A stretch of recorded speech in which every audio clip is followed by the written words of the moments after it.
সবাই কেমন আছো? আশা করি ব্যাকে ভালো আছেন। তো আজকে আবার আইসি একটা নিউ মিনি ব্লগ লই। সবাইকে ঋতিকা মিনি ব্লগে স্বাগত। তো আশা করি আপনারা ব্যাকে দেখতেছেন আমরা আমাদের লাউ পাতা শিখতে আছে। তো আজকে লাউ পাতা দিয়ে আরম্ভ করে আরেকখান রেসিপি লাউ পাতা দিয়ে ইলিশ মাছ দিয়ে কিছু একখান রান্না করবো। কচু বললাম দিদি এটা বলে অনেক টেস্ট। তো অনেক গুণ দিদি লাউ পাতা এক এক একটা শীতে রয়েছে, অনেক গুণ লাউ পাতা লাগে। যদি লাউ পাতাগুলোর সাইজ একটু বড় বড় হতো তাহলে একটু ভালো হতো, একটু কম লাগতো। কিন্তু কাঙ্গুল লাউ পাতার সাইজ একটু ছোট তেল দিদি অনেক গুণে সিরিয়েছে। তো এগুন রান সিরিটি রান করতে গেলে এগো এগুন রানি তো এরও লাউ পাতা এগুন রোগা বলের ভিতরে লই কিছুটা লবণ দিয়ে এগুনরে রাখবো মাখি ঝুঁকি করি, কারণ লবণ দিলে এগুলো একটু মুজি যাবো, একটু পাতলা পাতলা হয়ে যাবো।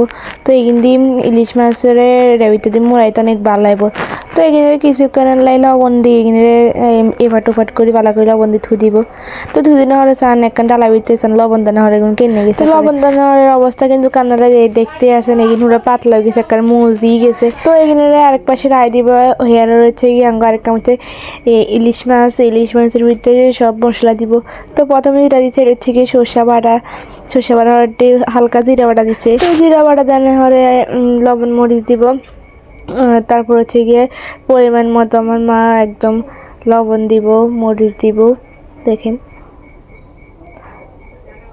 তো এখন দিচ্ছে একটু লবণ আর একটু মরিচ। তো একে একে লবণ আর একটু দিছে। তারপর এখন দিবে হলুদ, পরিমাণ মতো হলুদ দিবে। তারপর হচ্ছে গিয়ে আবার দিবে মরিচ।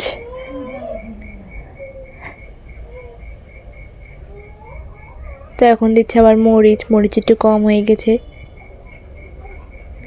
তো মরিচ টরিচ বেগিন দেন হলে কিন্তু আবার একটু কাঁচা মরিচ বাটাও দিব দেখেন। হালকার উপরে একটু কাঁচামরিচ বাটা দিব। কাঁচামরিচ বাটা দেওয়ার পরে কিন্তু এই সবগুলোকে একদম মাখা জাখা করে দেবো।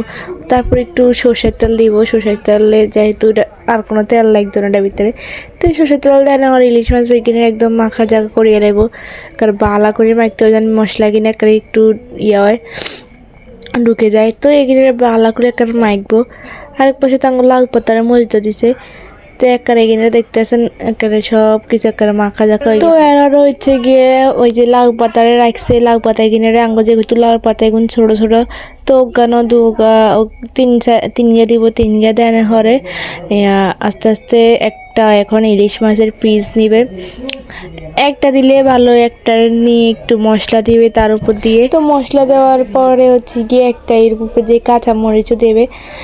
কাঁচামরিচটা একদম সিদ্ধ হয়ে যাবে, এটা দেখা যায় যেহেতু তেলের ভিতরে ভাজবে।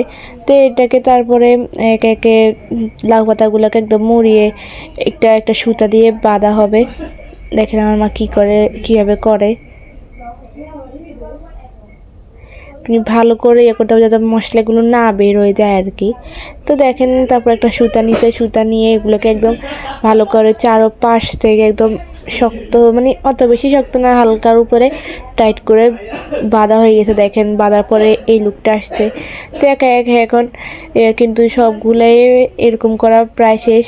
তো এগুলোকে আরেকটা কড়াইয়ের ভিতরে কিন্তু তেল দিয়ে তাতায় রাখছে, এখন তেলের ভিতরে দিয়ে দেওয়া হবে।